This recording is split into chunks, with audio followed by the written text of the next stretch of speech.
It was a cold March evening in 1922 when something unspeakable happened on a remote farmstead in Germany. Hinterkaifeck, a lonely homestead nestled deep in the Bavarian countryside, became the scene of one of the most baffling and horrifying unsolved crimes in history. 6 people, an entire family and their maid, were brutally murdered with a mattock, a farm tool meant for breaking soil, not skulls.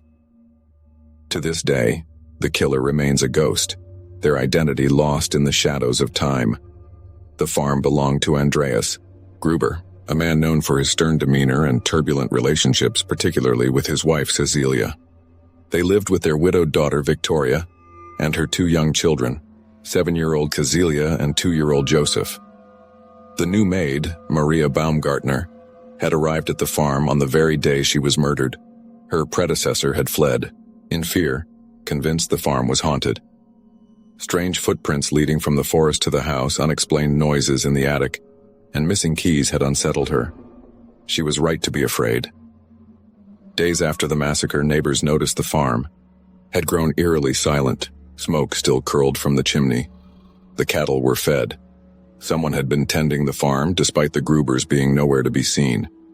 When concerned villagers arrived to check on them, they stumbled upon a nightmare.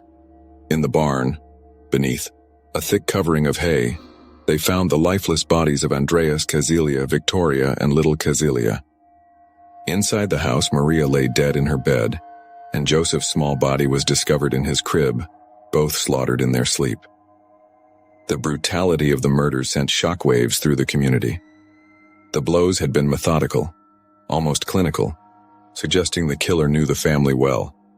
Horrifyingly, forensic examination suggested that young Cecilia, though mortally wounded, had survived for several hours, ripping out tufts of her own hair in agony before succumbing to her injuries. Investigators were left baffled. The killer had not stolen money or valuables. They had lingered, caring for the animals and even cooking meals. Who could commit such a crime and then carry on as if nothing had happened? Suspicion fell on a range of suspects, including Victoria's rumored lover, Lorenz Schlittenbauer, a man who behaved strangely at the crime scene. Some speculated about a former prisoner of war seeking revenge. Others whispered of something more sinister, a supernatural force lurking in the farmhouse exacting vengeance on a cursed family. Despite numerous theories, no definitive answers emerged. The farm was eventually demolished, its land left to nature. But the mystery never faded. In 2007, over 85 years later, the case was revisited by a team of criminologists. While they believed they had identified a likely suspect, they withheld the name out of respect for surviving relatives. The truth, it seems, may never be known.